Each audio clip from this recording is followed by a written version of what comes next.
Hai semuanya, balik lagi sama calon sarjana.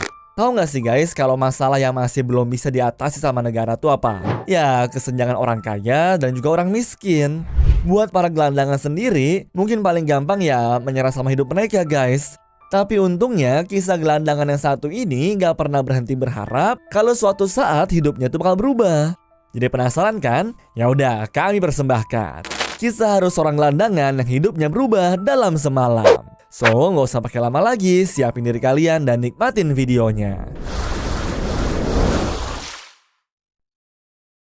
Tanpa kalian sadari nih guys, sebenarnya di dunia ini masih banyak orang yang memandang pengemis tuh ya dengan sebelah mata loh. Kayak seakan-akan mereka tuh bukan manusia gitu guys. Padahal gue, elu dan juga pengemis kan sama-sama makhluk Tuhan ya. Bahkan mungkin aja loh para pengemis itu punya suatu talenta tersembunyi, tapi nggak tahu gimana cara menyalurkannya. Ya kayak kisahnya si bapak ini nih. Buat kalian nih guys yang nggak tahu, mending langsung simak baik-baik ya. Selama 35 tahun, seorang laki-laki bernama Raimundo Arruda Sobrinho ini harus tinggal sendirian di jalan Sao Paulo, Brazil. Katanya sih guys, dari umur 23 tahun, dia pindah ke kota Sao Paulo untuk mengubah nasibnya itu. Mulai dari jualan buku sampai dengan jadi tukang kebun pun, udah pernah dilakuin tuh sama Raimundo. Dulunya sih guys, dia tuh emang punya tempat tinggal. Tapi semenjak muncul diktator militer di tahun 1970-an, bapak berusia 80 tahun ini jadi harus hidup di jalanan.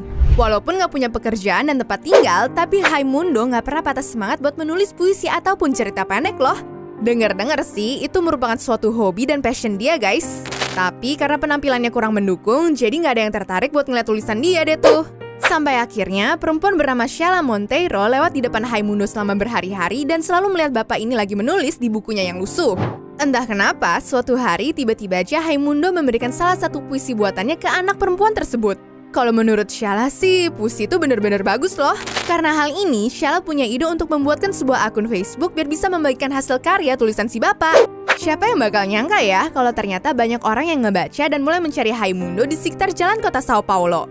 Yang tadinya sama sekali nggak pernah diperhatikan, tiba-tiba Raimundo bisa dibilang malah jadi terkenal banget dong.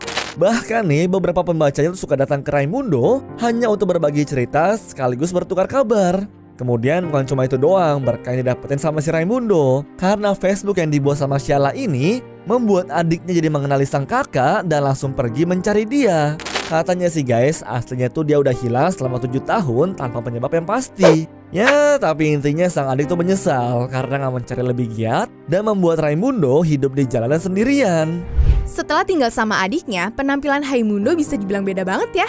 Karena kejadian ini, dia pun mendapat kesempatan buat nerbitin karya puisi miliknya sekaligus beberapa cerpen yang bisa memberikan inspirasi bagi banyak orang. Sampai sekarang, Sheila masih mengelola Facebook yang dimiliki Pak Raimundo dan dipakai untuk memberitahukan kabar dia ke banyak orang. Dalam sekejap, hidup Pak Raimundo berubah banget ya. Mulai dari karyanya bisa dibaca banyak orang, nggak tinggal di jalanan lagi, dan bisa reuni sama keluarga setelah bertahun-tahun nggak ketemu. Happy ending banget nggak sih? Anyways, cukup sampai di sini ya guys video hari ini. Sampai jumpa di video selanjutnya. Dah.